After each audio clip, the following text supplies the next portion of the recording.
Welcome to Total Retail Talks, your podcast channel for retail knowledge. I am Joe Keenan of Total Retail Talks. I'm here at CRMC in Chicago. I am joined by Daren Hull, who is the Chief Customer Officer at Vera Bradley. Daren's going to be presenting here at the show later this afternoon, and we have a couple questions for him. So thanks for joining me, Daren. Thanks, Joe. Just for background for the podcast listeners, I'm the Chief Customer Officer from Vera Bradley. That means I look after the revenue channels, so sales, marketing, and the customer data teams. Previously, I've worked at places like Amazon, Williams-Sonoma, L'Oreal, as well as some startups. So excited to talk about customer data, personalization, and all things retail. Cool. So as you mentioned, we'll talk a little bit about customer data and personalization. My first question is, talk a little bit about why Vera Bradley invested recently in a customer data platform, kind of the thought process there.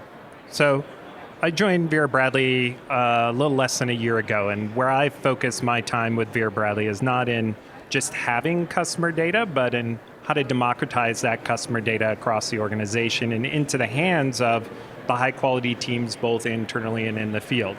To have a focus on improving customer service and CSAT and NPS scores and the things lots of people follow, but most importantly to really provide an excellent experience for customers, and that's where a CDP comes involved. Like many companies, we have hundreds of reports and analyses that run on a weekly basis. That's a huge effort for our teams in IT that deal with data services, as well as other teams involved in that report creation. CDP for us is really important because it helps spread that workload, especially the ad hoc work, into the hands of the business teams instead of the technology teams. Long term, I think that creates a much more sustainable model for everybody working with customer data, with reports, since customer data and personalization work doesn't seem like it's going away from the audience we have in the crowd here at this event. And I think it's better if it's not going away to start that evolution now. So we've invested quite a bit of time, team, process, effort into getting the CDP up and running. So that investment in time and effort and all the work you've put in, I'm interested, having gone through that process and now you have the CDP in place and looking at the data on an ongoing basis, some key insights you've derived from that, maybe some data that validated what you thought you knew about your customers, or maybe stuff that you didn't think you knew about, that you didn't know about your customers that surprised you. Can you talk a little bit about some of the findings you've come to? Okay, there are a couple things that jump to mind, so maybe let me pick a couple important ones. Sure. So first, I think tying specific transaction and customer data together has allowed us to focus on being much, much more agile in the deployment of our marketing spend and much better and more relentless with our optimization of that spend. So looking not just at quantity of numbers, but also looking at the quality of our spends and the type of customer that brings in. So ultimately, if you're in a senior marketing role and you're responsible for purchasing media, you're looking for your teams to have discipline and agility and creativity. The speed at which we can engage custom audiences now with our CDP has helped us drive a very tangible improvement in the valuation and conversion parts of the funnel. So kind of the middle and lower parts of the funnel. So most importantly, like if you carry that forward, our lower funnel efficiency has improved solidly year over year. And that efficiency has enabled us to really focus in on some of the other top of funnel initiatives with a similar size budget. So being able to shift some of that spend around. So that lets us partner with country stars like Cassidy Pope. We helped her on the Next Women of Country tour, something that helps keep that under 20-year-old awareness strong, something that's really, really important for a brand like Vera Bradley. Yeah. We do very well in that group of customers. Second, I would also say it's helped us do much deeper work on specific products. Those products that make for a better long-term, happy, engaged customer, which is slightly different than what you see from the normal algorithmic-driven personalization. So we're very well known for our backpacks, among other things. We're a top 3 backpack seller in the US. When somebody buys one of those backpacks, based on their demographic information, we're really focused on what's the next best product that we can offer them. Not just based on the dollars for the next purchase, like most of those optimizations, but what gives the best level of happiness engagement over the long term. So having a longer term view of the optimization, and as a lifestyle brand, we could get into specifics, but we have a broad assortment of products, and while those results are really important to me, they're specific to our catalog. So I think the exercise of looking for what makes people more happy or more engaged over time and looking over a longer term horizon, that's better than just the next high dollar purchase, and those results are really eye-opening. So looking at the data insights you've uncovered and the ability that the customer data platform has enabled you to do that, maybe is there an example or two that you can cite that using that information to create better shopping experiences for your customers, whether it be, marketing or product development or, supply chain, whatever the case may be, maybe an example or two where you're kind of making that data-driven decision making. Yeah, I think let's talk about retail given the podcast. So I think we talked about a couple improvements, but this is one we're in the middle right now for physical retail. We started exposing data to the managers of key stores so they can understand trends in color, patterns, and styles in their area across age groups. So not just their store, but from all the channels and any information we can get our hands on. So the first store we tried this with helped us move one of our poorest performing stores in our fleet to one of our best.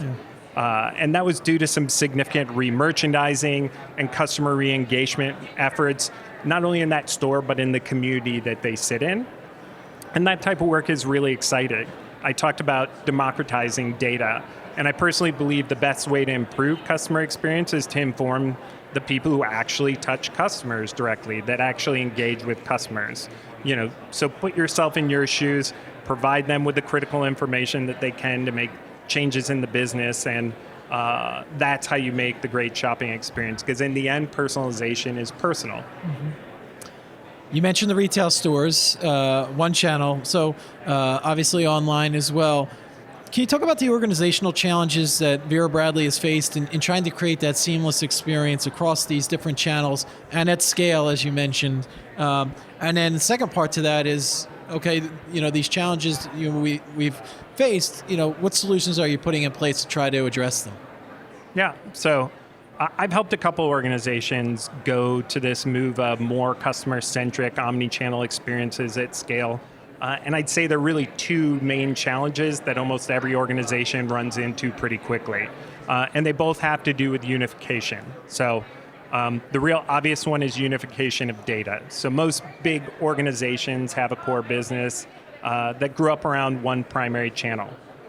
For example, retailer catalog, and now we're seeing digitally native brands that also want to unlock retail and catalog. And maybe for this example, we use the most common one. You have a brand that grows up in the retail channel. They create a customer data team, and often that team's centered around something like direct mail activities. Then they add an e-commerce team, then they add a customer service team, maybe in different orders, but the point is those organizations and those tech stacks have grown up organically, and they've grown up in many cases in silos, and they're operated in silos.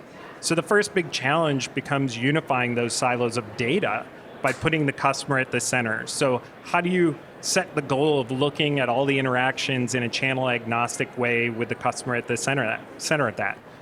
You come to a show like this, you see all the vendors that are helping out with this. There are a lot of ways to do this. The point is you have to unify that data. So we used to work with a great partner in customer portfolios out of Massachusetts, and recently you talked about the CDP. We've insourced that capability and made those key hires internally and implemented a customer data platform with Action IQ, who I'm co-speaking with at this event, to help unify that data and, more importantly, activate that data in real time. The second challenge is in unifying your organization. So if the first is data, the second is organization. Just like you have to unify through the silos in the data, you need to unify through the silos in your organization. So for all of us in retail, a lot of us have stores, we have e-commerce teams in our In our world, we have both full-line stores and factory stores. All these teams are great, but we don't want our organizational chart to get in the way of somebody having a great customer experience. We don't want it to get in the way of them having a great transaction.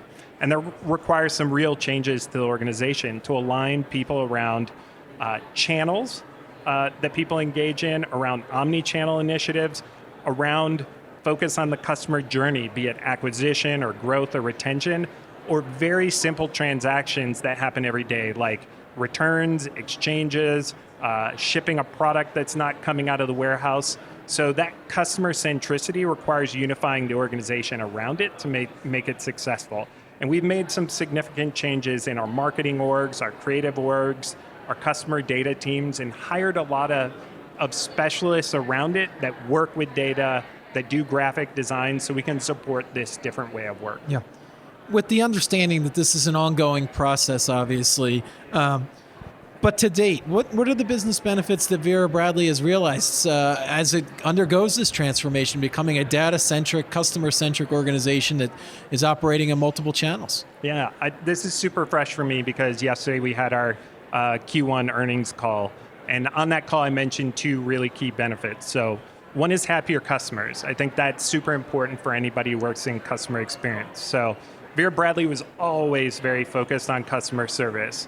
We want a great customer experience in retail, e-commerce, and we're focused on something that beats or exceeds our much higher priced competitors. Our customer service agents sit right next to our corporate teams. Our operations teams are in the building right next door. This was something that was already at a very, very high standard. In Q1 of this year, we rolled out a brand new customer service model to our store associates. That was informed by the customer data work that we've been doing, and we saw it add 4% to our already industry-leading customer satisfaction scores, and that's in Q1 alone. So we're really happy that this work and this personalization is checking with our customers. The second benefit, I would say, is more customers. I think we all want more customers, right? Like other companies, we track our file very closely. We talk about the number of new customers. And we see active customer count as one of the most key metrics in terms of being able to grow the brand, and it's an indicator of the health of the brand over the long term. So we were happy. Yesterday I reported out that we saw really significant double-digit growth in our customer count in Q1 year over year. And we saw all our channels contribute to this growth. So we believe that's really a strong sign of health for not just our brand, but a validation of all the customer work that we've been doing. So like all the people listening to this podcast, we're still rolling out tools and making hires and undergoing this evolution, but at least for us and something to share with the listeners, the favorable metrics we're seeing in growth of our CSAT scores, in our performance marketing investments and what they're driving in additional traffic and sales, now that we're expanding personalization of messaging and increasing relevance, it's all very, very encouraging and exciting. Yeah. So lastly, with the strides being made, as you noted, in customer satisfaction, which would tend to lead to loyalty benefits as well, and then acquisition is the second piece of that. Can you talk a little bit about, looking ahead, how you continue to plan to improve your use of customer data to improve all functions of the business, and could be marketing, as I mentioned, but all channels as well, in terms of what you're looking at and as your key functions going forward. Yeah, and Joe, you mentioned it's an ongoing process. So something like a CDP is really a start line, not a finish line. So we'll continue to improve our use of customer data for customer experience and deploying marketing spend. I mentioned we as a company really focus on providing a great experience, and that's been important for Vera Bradley from the beginning. That's a cornerstone of what Barbara Bradley Backart and Pat Miller focused on when they founded the brand. And most of my conversations with the founders honestly revolve around this very concept. How do you make sure that as the business scales, that spirit stays alive for the next 36 years of the brand? And that's where some of the technology comes in. As the business grows, how do you have that same great experience as it scales? And maybe to answer the question more specifically, when we use algorithms, the critical way to feed a sophisticated algorithm and make it better is by giving it more data and a higher quality of data. So we've been approaching it a couple ways. There needs to be an exchange with the customer where they see value in return. So our focus has been on pop-ups and other pop-outs and other kind of geographical distortions of what we offer to our customers. So we had a holiday pop-up at Union Station in DC. We even had a team in Nashville yesterday for the CMT Awards last night. We want to have some fun ones for back to school. So things where our customers can really see us in different places, in the unexpected, and get excited and get engaged. We've also created a Vera Bradley insider community so that our designers, so the designers of the product, can engage directly with customers in real time. So you have to be invited to this, and you have to have certain things that you do to get into this community, but it allows us to also open up these profile enhancement questions with our customers who participate there.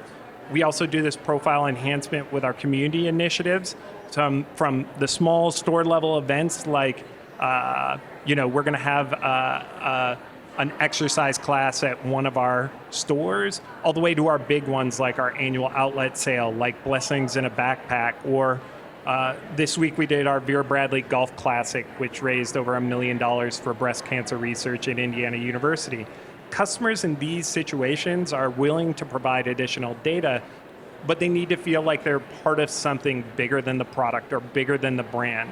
So as I mentioned, like everybody else on this podcast, we're still trying to find new and innovative ways to improve that use of data and experiences, but it all hinges around making the customer feel a bigger part of a brand and a bigger part of something else.